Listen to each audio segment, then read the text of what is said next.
नमस्कार दोस्तों, स्वागत है टुडे हरियाणा पर आपका। मैं राजेंद्र सिंह। इस समय आपको अंतर्राष्ट्रीय जाट संसद के बारे में अगर बात की जाए, आपको मालूम भी है कि किन लोगों ने इन एक जाट समाज के विचारों को आगे बढ़ाने के लिए, सूरमा और योद्धाओं की प्रोत्साहित करने के लिए एक ऐसा जाट संवाद कार्यक्रम आज कैथल के जनता हॉस्पिटल के अंदर आयोजित किया गया, जिनकी मेन अध्यक्ष जो है जाट अंतर्राष्ट्रीय संसद के राष्ट्रीय अध्यक्ष राम अवतार पलसानिया जी यहाँ पर, जिन्होंने मुख्य अतिथि के तौर पर शिरकत की। तो बात करना चाहेंगे कि आज अध्यक्ष महोदय क्या कहते हैं। सर नमस्कार। जी नमस्कार। आज जाट संवाद यात्रा कैथल में पहुंची है। जो हमने पिछले 10-15 सालों में जो सामाजिक संबंध बनाए हैं, उन संबंधों को मेल मुलाकात भाईचारा बढ़ाने के लिए पूरे देश के अंदर ये जाट संवाद यात्रा चल रही है। समाज और बिरादरी को जोड़ने के लिए, 36 कौम में फिर से विश्वास पैदा करने के लिए, इस सामाजिक ताने बाने को मजबूत करने के लिए ये जाट संवाद यात्रा लेकर के पूरे देश के प्रत्येक जिला हेडक्वार्टर में पहुंच रहे हैं और उसी के रूप में आज ये कैथल के अंदर जाट संवाद यात्रा पहुंची है। सर, आपने एक शिक्षा पर बहुत ज्यादा जोर दिया है, एजुकेशन पर जोर दिया है, और आप खुद भी एक राष्ट्रीय अध्यक्ष होने के नाते हाईली एजुकेटेड है, एमए पॉलिटिकल साइंस है और भी जर्नलिज्म और मास कम्युनिकेशन की डिग्री आपके पास है। तो ऐसे में शिक्षा का कितना बड़ा योगदान है इस समाज के लिए? देखिए, शिक्षा तो वो शेरनी का दूध है, जो पिएगा वो धाड़ेगा।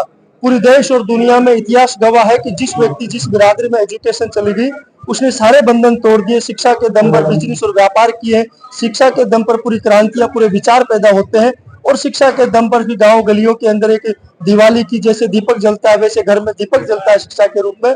मैं तो सभी 36 कौम बिरादरी के लोगों को आह्वान करता हूं कि ज्यादा से ज्यादा अपने बच्चों को एजुकेशन दे, व्यापार की तरफ अग्रसर दें, और आपके परिवार में शिक्षा आएगी तो शिक्षा के दम पे आप दुनिया को कोई से भी बड़े से बड़ा काम कर सकते हैं। सर, जाट संवाद यात्रा के जरिए आप क्या संदेश देना चाहते हैं, खास करके 36 कौम के लिए?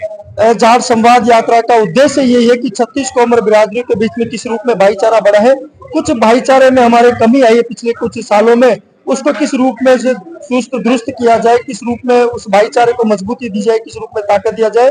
और तमाम ये कैथल की जाट सरदारी ने हर कार्यक्रमों में बड़ी जबरदस्त संख्या में इकट्ठा कर इस बात का विश्वास पैदा किया है कि हमें जाट हमेशा बड़े भाई की भूमिका में रहा है, छोटे भाइयों को गले लगाएगा, सीने से लगाएगा, और उनके सुख दुख का साथी बनकर के फिर से चौधरी चरण सिंह चौधरी देवीलाल और सर छोटूराम की तरह हमें पूरी दुनिया का नेतृत्व करना है। किसान बिरादरियों को साथ लेकर के चलने का प्रयास करेंगे। सर, 35 और 1 के जो आपने बात कही, कहीं ना कहीं एक बिरादरी को समाज से अलग करने का प्रयास किया गया राजनीतिक दलों के द्वारा।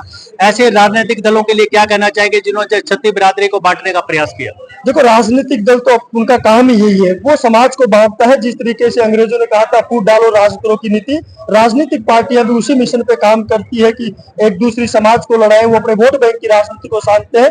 लेकिन मैं तो 36 कौम के लोगों को धन्यवाद देता हूँ कि वो पढ़े लिखे जिम्मेदार और मोजिज लोग हो गए, वो आपसी भाईचारे की बुनियाद को समझते हैं। उसी के दम पर मैं कह सकता हूँ पूरे देश में जाट समाज ने फिर से जो कमियां आई थी, उन कमियों को ठीक करते हुए हमें उस सामाजिक भाईचारे को बढ़ाने का प्रयास करें। धीरे धीरे वो भाईचारा इस रूप में मजबूत होगा कि आने वाले समय में देखना फिर से जाट समाज के नौजवान युवा पूरे देश और दुनिया का नेतृत्व करेंगे, चाहे वो सामाजिक रूप में हो चाहे राजनीतिक रूप में हो। सर, बहुत बहुत धन्यवाद।